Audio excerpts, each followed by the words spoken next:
llevar adelante grandes proyectos hay que trabajar en equipo. En Laboral Kutxa sabemos que conseguir objetivos importantes pasa por unir el talento y el esfuerzo de personas distintas y de aprender a colaborar con ellas. Como banca cooperativa nos interesa escuchar las experiencias de otras personas y de otras entidades que saben trabajar codo con codo para sacar adelante proyectos apasionantes. Los buscaremos en el mundo de la empresa, del deporte o de la cultura. Proyectos compartidos que nos gustan y de los que queremos aprender más. Queremos dar voz a quienes los hacen posible y que nos cuenten qué hacen y cómo lo consiguen. Cuando somos casi como una familia, a veces creemos que tenemos la confianza de decirnos incluso algunas barbaridades, ¿no? Pero sí que es clave apoyarte en la gente, darles la confianza suficiente como para que ellos te digan no vayas por aquí, porque al final si el programa sale y los méritos se los lleva el que está delante del micrófono, es porque detrás le han puesto una red para que no se la pegue. Y ha habido mañanas en las que yo he venido absolutamente dormido, espeso, desganado y más preocupado por otras cosas que por lo que estaba diciendo, y me han llevado en volandas. O sea que bueno, ese agradecimiento y ese tacto, pues no hay que perderlo nunca. Hay personas que acaban ejerciendo su trabajo por accidente y otras, como nuestro invitado, a las que cuesta imaginarse haciendo otra cosa. Cuando era pequeño, retransmitía los partidos de fútbol a los que jugaba con sus amigos y cuando le ha tocado estar al frente de un equipo de periodistas, ha intentado tratarles como amigos. Desde hace más de 20 años, su trayectoria ha estado vinculada a los medios de comunicación públicos, una labor exigente en la que ha sabido desenvolverse combinando dos grandes virtudes: credibilidad y amabilidad.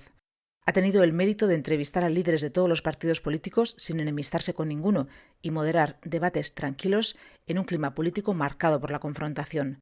Hasta que dejó Boulevard en junio del año pasado, la de Dani Álvarez era la voz con la que miles de personas se despertaban cada mañana en la sintonía de Radio Euskadi. La gente, la mayoría de la gente, al margen del ruido y del odio que hay en las redes sociales, todavía necesita el refugio de escuchar una buena reflexión, una buena idea. Entonces, tú cuando escuchas a alguien decir algo interesante, ¿no? Parece como que te vienes arriba, ¿no? Y luego lo usas y sacas tus propias conclusiones y eso no lo consiguen solo los libros, ¿no? El poder de la voz para eso es brutal, ¿no? Son las 7 de la mañana. Boulevard con Dani Álvarez.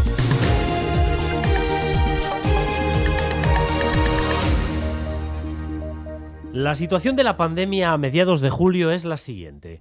El número de contagios se ha elevado de nuevo hasta cifras que teníamos en el mes de mayo. Viernes 8 de la mañana hay poca luz en la calle y en la sintonía de Radio Euskadi da comienzo el segundo tramo del Boulevard con la última hora sobre los cierres decretados para la hostelería. En la redacción de ITV, el equipo de Dani Álvarez prepara los temas para el informativo de la 1. A esa hora, en la que todavía reina la calma, el editor de Crónica de Euskadi nos cuenta cómo ha cambiado su vida desde que no tiene que levantarse a las 3 de la mañana para dar comienzo a la jornada informativa, como hacen a esa hora sus compañeros de Boulevard, en la hora de mayor audiencia para la radio y una de las más complicadas para un periodista. Solía decirles a mis compañeros, cuando venía para aquí he sacado el dedo por la ventanilla del coche y el viento va hacia allí, entonces vamos para allí, ¿no? O sea, creo que era importante que desde primera hora de la mañana intentáramos ver el aroma que respiraba este país y centrarnos en eso, ¿no? Y yo creo que cuando aciertas, que son pocas veces, tienes una satisfacción, yo suelo decir, como un deportista cuando logra ganar una carrera, ¿no? Es una sensación muy parecida. Yo soy bastante autocrítico con mi trabajo y para que salga un día satisfecho se tienen que alinear todas las claves y cuando eso sucede, pues oye, me marcho con una satisfacción muy grande porque para mi desgracia me gusta demasiado lo que hago. Por eso, porque le encanta lo que hace, ha pasado años levantándose entre las 3 y las 4 de la madrugada para hacer un programa que se pareciera, nos dice, lo máximo posible a la agenda de prioridades del país. En junio del año pasado cambió de ciclo apostando por un horario mejor para conciliar la vida laboral y personal en una franja menos estresante.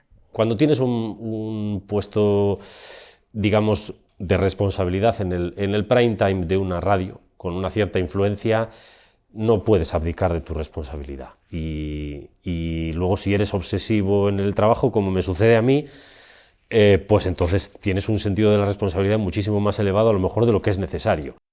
Por tanto, llegó un momento en mi vida en el que veía que, bueno, pues que mis hijos, que son pequeños, tienen 2 y 7 años, y mis amigos también, igual necesitaban más atención de la que les estaba prestando y bueno, realmente nunca había tomado una decisión de romper mi trayectoria. Todo lo que había hecho hasta entonces, cuando se acababan los ciclos y empezaba uno nuevo. En esta ocasión he tomado una decisión, digamos, de riesgo, a ver qué pasa, y creo que he acertado.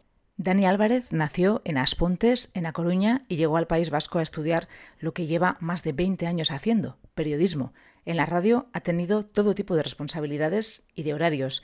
Ha editado el informativo de las 9 de la noche, el de las 7 de la mañana y el de la 1 de la tarde. Y pocas semanas después de nuestra entrevista le nombraron director de informativos en su casa de toda la vida, en Radio Euskadi. Dice de sí mismo que se crece en el caos. Yo soy una persona que no soy nada ordenada en ningún aspecto de mi vida y tampoco en el trabajo. Entonces, yo solo saco lo mejor de mí en las situaciones de caos y de anarquía. Pues entonces has nacido para la radio. Cuando pasa algo inesperado es donde mi cerebro se activa. Cuando estamos en un día de reposo en el que las noticias son las que vienen de ayer, eso para mí no es nada motivador. Es un poco entonces, el síndrome del malabarista. Sí, ahí es cuando sale lo peor de mí. Cuando me relajo y me despisto y se me escapan las cosas. Ahora, en este informativo, ahora a mediodía, por ejemplo, a la 1 y a las 2, que tengo 3 o 4 cosas que muchas veces tengo que decidir por instinto, pues tengo que estar despierto y tengo que estar activado. Y entonces ahí disfruto. Realmente es que ahí es donde disfruto. Y luego esto tiene una segunda derivada que a mí me hace mucha gracia, porque en la nueva sociedad digital, evidentemente los medios de comunicación, como las instituciones, los partidos y los personajes públicos, estamos mucho más expuestos. Entonces, si antes ya había una creencia popular acerca de, bueno, ¿y estos por qué hace esta pregunta? ¿Por qué ha decidido hoy esta noticia? Y me hace mucha gracia cuando se especula con todo eso, como si nos manejara una mano negra, porque realmente en la radio las cosas pasan por casualidad el 80% de las veces. O sea, porque no tienes otra noticia, porque tus recursos están ahí o porque realmente crees que vas a ir por ahí. Y en ocasiones el factor suerte influye mucho para que te salga un buen informativo. Es que tu apuesta sea realmente la que luego tiene relevancia social. O sea que en ese sentido este informativo realmente es muy, muy divertido. Soy periodista. Me dedico a contar la realidad y el crimen es parte de ella. Voy a buscar la verdad de los casos a través de la ciencia forense, pero no lo haré solo. Me llamo Dani Álvarez y Paco Echeverría es el lector de huesos. Pronto hará un siglo desde que naciera la televisión y se empezará a hablar del fin de la radio, un medio que no solo sigue vivo, sino que ha demostrado su vigencia gracias a formatos como los podcasts. A lo largo de su trayectoria, nuestro invitado ha compaginado radio y televisión y está convencido de que en el ecosistema de medios hay sitio para todos. Yo creo que la radio hoy por hoy no tiene la influencia social que pudo tener en otros momentos de la historia reciente, pero sigue teniendo muchísima potencia por las mañanas para marcar agenda informativa y luego el resto del día para darle voz a gente que de otro modo no saldrían en los medios de comunicación potentes, ¿no? Y bueno, yo creo que eso todavía lo podemos aprovechar. Durante su etapa al frente de Boulevard, entre un 20 y un 25% de la audiencia sintonizaba el programa cada mañana, y el año pasado recibió un reconocimiento a toda su carrera en el Festival de Televisión de Vitoria-Gasteiz, el premio Constantino Romero, un galardón que en el pasado ha recaído en profesionales como Rosa María Calaf y que quiere premiar a grandes periodistas. Pero, ¿qué es ¿Cómo se consigue ser un gran periodista? Igual suena un poco pretencioso lo que voy a decir, pero Kapuscinski solía decir que para ser un buen periodista tienes que ser primero una buena persona, porque si no eres buena persona no vas a poder empatizar nunca con los protagonistas de las noticias que cuentas. Y esto es en el plano estrictamente profesional, pero en la radio o en la televisión o en cualquier medio, si no hay equipo, no hay narrativa, no hay discurso, no hay producto, ¿no? Y entonces yo aquí procuro ser lo más parecido a cómo soy, con mis amigos, con mi gente y con mi entorno. Y no siempre puedes elegir a las personas que te rodean en un equipo, pero yo creo que sí puedes motivarlas para que crean en el camino que tú tienes que ir abriendo. Cuando haces un matinal, por ejemplo, que es un programa de una gran exigencia y de responsabilidad, pasas más tiempo con la gente de tu equipo a lo largo del día que con tu propia familia. Esto mismo nos lo decía la gente de Moriarty, que habían pasado literalmente más tiempo ellos tres juntos a lo largo de los años que con su familia, por ejemplo. Yo, a lo largo de estos 11 años casi, he llevado a compañeros míos al hospital, porque han tenido problemas físicos o médicos en medio de la jornada laboral y les he llevado a urgencias. He visto cómo nacían sus hijos, han nacido mis hijos, se murió mi padre. Claro, tú pasas todo eso. Y bueno, yo ahora, digamos, estoy haciendo balance vital de todo eso, ¿no? Estoy mirando un poco por el retrovisor y digo, joder, íbamos tan a toda hostia que pasabas página enseguida, ¿no? Pero necesitas parar y mirar. Y durante todo ese tiempo yo aguantaba, pero muchos de ellos me decían, mira, necesito un cambio. Y se iban bajando y subían otros. Y si no tienes un mínimo de afecto, la convivencia estalla. O sea, lo he visto en tantas ocasiones. A juzgar por el regalo con el que le despidieron sus compañeras y compañeros de Boulevard, no parece que le haya salido del todo mal. Cuando terminé Boulevard en julio, la gente del equipo me regaló una maquilla. Bonito regalo. Gure Lehendakari Ari. Y la verdad es que me hizo mucha ilusión, ¿no? La tengo ahí puesta en la balda del estudio de casa.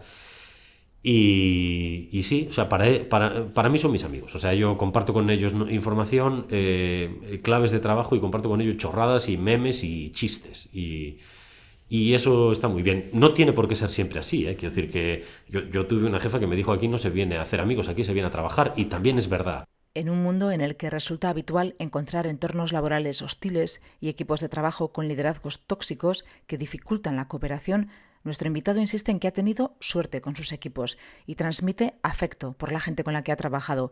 Y no solo habla bien de su equipo, también de los colaboradores de los que se ha rodeado y de las personas a las que ha entrevistado, con un estilo caracterizado por huir de la confrontación sin rehuir la actualidad. He pasado por toda la gama de colores que hay ahí, ¿no? Pero sí que es verdad que con el paso del tiempo he aprendido a que hay una regla impepinable, que es tú primero explícate. Y en segundo lugar, te voy a hacer preguntas que no te van a gustar. Existe esa tensión que dices tú, ¿no? Consigue un titular a toda costa. Consigue que diga en 20 segundos algo que resuma 22 minutos o 25 minutos. Bueno, eso está ahí, es el mercado de los medios de comunicación. Yo no puedo luchar solo contra eso, ni voy a desmontar eso. O sea, es así. O sea, hay que reducir las noticias a titulares. Y entonces hay que buscar un titular. Y no te niego que en las entrevistas, digamos, de diario, eso hay que buscarlo. Pero yo creo que nadie puede venir a la radio pública pensando que le vamos a hacer una encerrona, ¿no? No estamos para eso. Esa misma idea se repite de varias formas cuando hablamos sobre periodismo y la función que deben desempeñar los profesionales en los medios públicos. El objetivo no es dividir, insiste, sino cohesionar. Vivimos en un país muy complicado. Vivimos en un país en el que la gente tiene 2 y 3 sentimientos de pertenencia a la vez, habla 2 o 3 lenguas, y casi en cada comarca tienen un sentimiento de agravio por algo. O sea, esto es muy difícil de gestionar. Es difícil de gestionar. Yo, por ejemplo, con las tertulias, solía decir, cuando hacía alguna propuesta al respecto, que no todos nuestros oyentes se van a sentir representados todos los días, pero sí se tienen que sentir representados de vez en cuando. por lo menos de vez en cuando. Sabemos cuáles son las corrientes ideológicas que hay. En esencia hay 4, aunque luego en el Parlamento tengamos 18 partidos, pero en esencia hay 4 corrientes. Y en esto incluyo también a Iparralde, es más complicado, pero incluyo también a Navarra. Luego las siglas son otra cosa, a mí las siglas me interesan menos. Hagamos lo posible para... O sea, no todos van a sentirse reforzados en sus argumentos a diario, y además yo creo que la tarea del periodismo tampoco es esa, pero tampoco les molestemos innecesariamente. O sea, tampoco digamos nada hiriente. En un mundo en el que abundan las discusiones improductivas y la confrontación, en el que resulta tan difícil escucharse y se habla tantas veces con frivolidad, ligereza o incluso violencia, es posible que hayamos subestimado la importancia de no decir nada hiriente. Quizá nos iría mejor si recordáramos que sin escucha no hay trabajo en equipo y sin amabilidad no hay cooperación. Antes de despedirnos y de volver a su mesa para preparar el informativo de la 1, el editor de Crónica de Euskadi nos confiesa que a él no le ha ido mal con esa filosofía. Mira, yo de eso también creo que puedo presumir. Creo que tengo una buena relación en general con todo el mundo. Y después de todos estos años y de curro duro y de horas sin dormir, que puedas abrir el WhatsApp y mandarle un mensaje casi a cualquiera, ¿qué quieres que te diga? Es una satisfacción, ¿sabes? Con satisfacción. Así es como se despidió nuestro invitado de su último programa Al Frente de Boulevard. La satisfacción de abrir una nueva etapa, de haber liderado un buen equipo y de haber hecho juntos un gran programa de radio. Solo hemos tenido una pretensión, que es hacer un buen programa de radio. Hacer un programa de radio es más o menos fácil. Se necesita una voz agradable, se necesita un poco de silencio, se necesita música, un par de historias que contar y, por supuesto, oyentes. Pero hacer un buen programa, eso es una tarea hercúlea.